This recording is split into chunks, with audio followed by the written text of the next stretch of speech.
I went to the store, we was in Ohio, I saw this hoodie that kind of had this thing on it, and I'm like, oh my God, I'm getting ready to buy that hoodie. Everybody like, boy, it's 110 degrees outside. I said, it ain't for this season.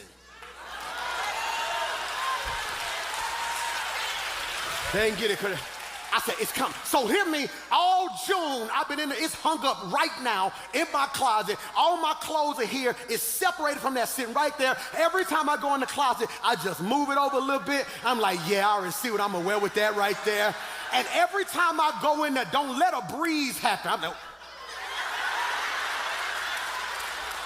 cause I got it, but it ain't the season for it. And many of y'all look crazy, because you asking God to do in this season what's set up for the next season.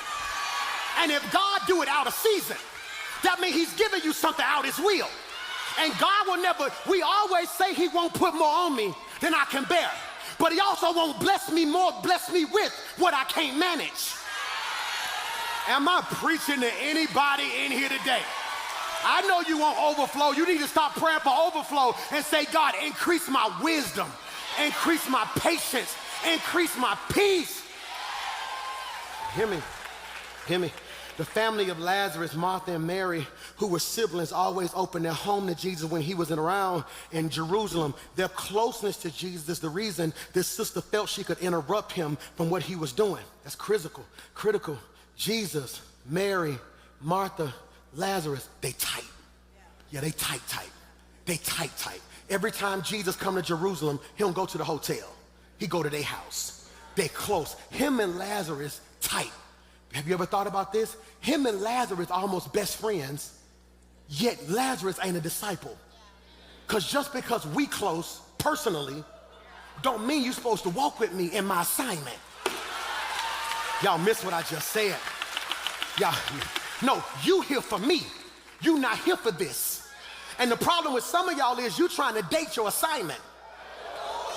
You trying to do business with people you should be chilling with, and chilling with people you should do business. I'm preaching whether y'all receive it or not. Hear me when I say this, because sometimes your close friends can't be who you are on your assignment with. And look at what he says, he close. Hear me when I say this, they are tight.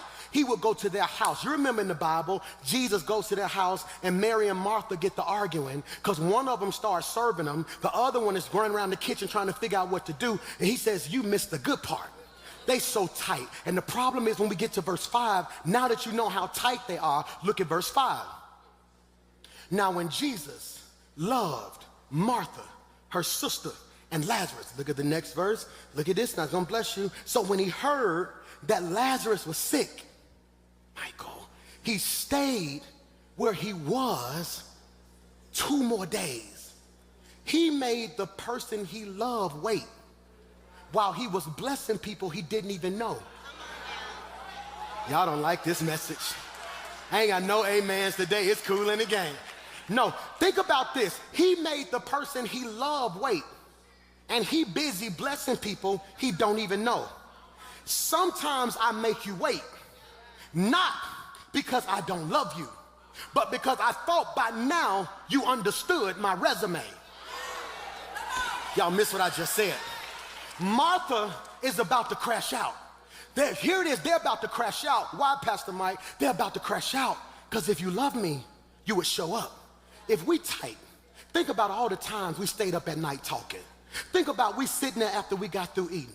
And then out of nowhere, Lazarus say, tell him about the blind dude that you met. I ain't finna tell him about, man, tell him about the blind dude you met. All right, I was on the roadside and this dude named Bartimaeus started screaming. I gave him his sight back. Tell him about the girl from down the way who couldn't stop bleeding and she touched you. Man, stop, I'll tell it. Look, I'm rolling with Jesus, right? Out of nowhere, this girl bleed. He said, who touched me? Everybody looking crazy. This sister healed. I'm telling you, tell him about Jairus. Come on, bro, chill out. No, tell us, Jesus, tell it. No. Oh, so one time, I'm walking down the street, Jairus, who's a tax collector, his daughter dies. Don't miss that. His daughter dies. I go to the house, I look at everybody and say, hey, she ain't dead. She just sleep. They know this. Yet when stuff jump off in their life, they panicking like they not talking to. Y'all miss what I just said. Because when your heart broke, your head don't work. Michael, when your heart broke, your head don't work. When your heart broke, Michael, your head don't work. Yes, I know God. I love him with all my heart. But now I'm going through something that's tearing at my heart.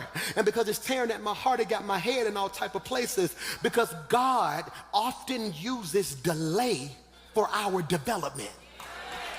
Michael, I'm going to say it again. God often uses delay for our development. How can you love me but not come help me?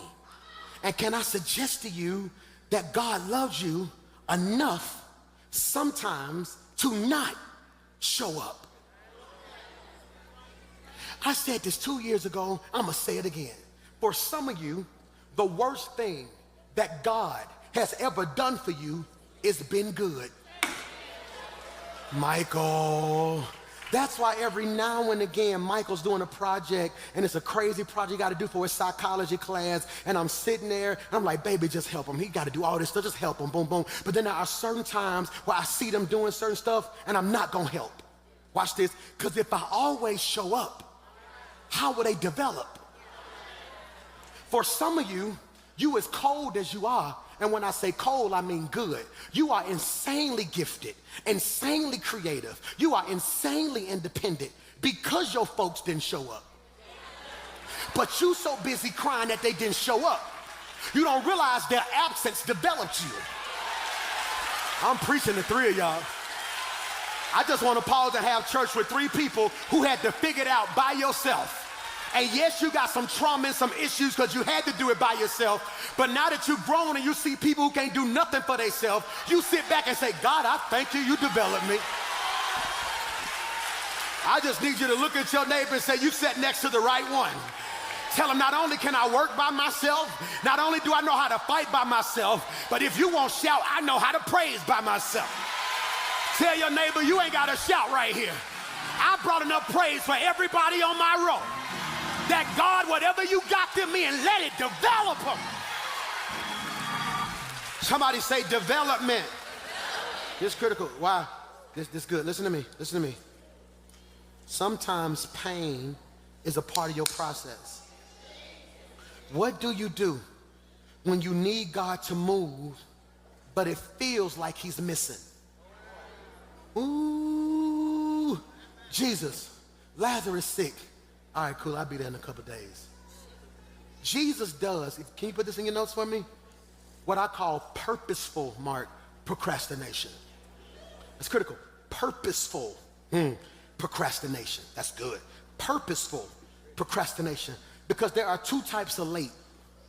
Purposefully late and accidentally late. Some of y'all be late on the days you say you're going to be on time. And it ain't because you trying to be late. You just can't be on time for nothing. Okay, I gotta ask a question. Who remember, and this is a free environment, this is a safe space, when you used to club, still club? Caught you, I caught you. All right, who remember when you used to party? Throw your hand up, okay? Who remember when you used to party, but everybody used to meet at somebody's house? Do they still do that? You know, because we all can't drive 3, 5, 4, 7 cars, right? So we meet at somebody's house. Do they still do that to this day? All right, you say, where we going? We going so-and-so. Okay, cool. Who house we going to? Oh, we going to so-and-so house. They got groceries. They got stuff. Okay, boom. We go to their house. Boom. All right, so parties start at 9. You get to their house about what time? Around 7. All right, because you got to get dressed, get right.